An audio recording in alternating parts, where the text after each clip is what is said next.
Anies Baswedan mencari sensasi saat berbicara di acara peringatan Hari Ulang Tahun ke-21 PKS dengan membandingkan pembangunan jalan pada era SBY dan Jokowi.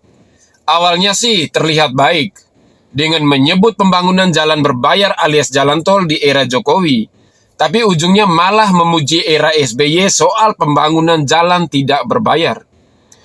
Pemerintah kali ini berhasil membangun jalan tol terpanjang di periode sebelumnya.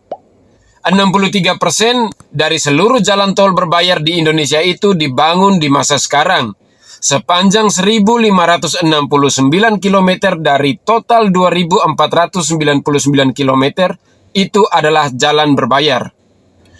Itu awalnya hanya menyebut, tapi tidak ada apresiasi sedikit pun. Meskipun kita yakin selama 5 tahun terakhir Anies pasti menerima manfaat dari pembangunan jalan tol pada era Jokowi itu. Lantas, ex-Mendikbud pecatan ini menyindir bahwa selama era Jokowi hanya berhasil membangun jalan kurang lebih sepanjang 19.000 km. Saya bandingkan dengan pemerintahan yang lalu. Di zaman Pak SBY, jalan tak berbayar yang dibangun sepanjang 144.000 km atau 7,5 kali lipat, kata Anies.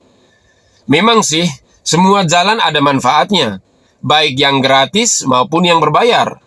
Namun rasanya sangat naif kalau dia hanya membandingkan begitu saja soal pembangunan jalan tol dan jalan gratisan.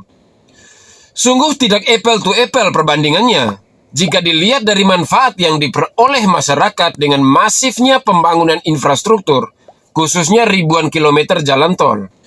Lantas bagaimana dengan jalan gratisan yang dipoles dan diperbaiki selama era Jokowi?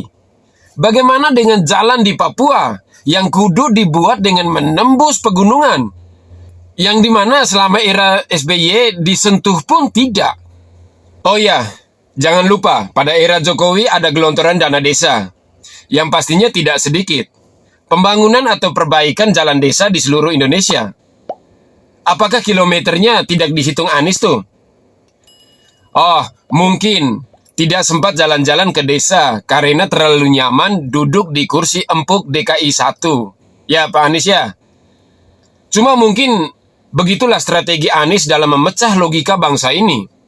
Dia tidak berpikir secara global, hanya parsial, dengan mengotak-ngotakan alias membeda-bedakan jalan gratisan dan jalan berbayar.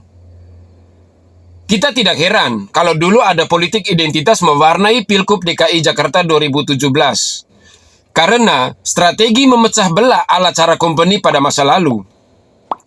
Kalau agama dibeda-bedakan, jalan gratisan dan jalan berbayar juga dibeda-bedakan, besok apalagi Pak Anies?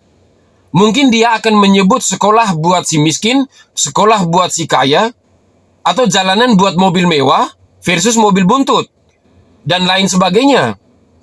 Kok bisa ya Nasdem kepincut sama model bakal calon presiden kayak begini? Namun, biarkan sajalah, namanya juga sedang mencari simpati kader PKS. Cuma untungnya soal korupsi pasti tidak berani bandingkan era SBY dan Jokowi. Karena dalam kasus korupsi senilai 8 triliun, tersangkanya ada yang berasal dari Sekjen Nasdem. Begitulah kira-kira akhir kata saya Mata Kiri pamit undur diri. Salam hormat, salam NKRI harga mati. Wassalam.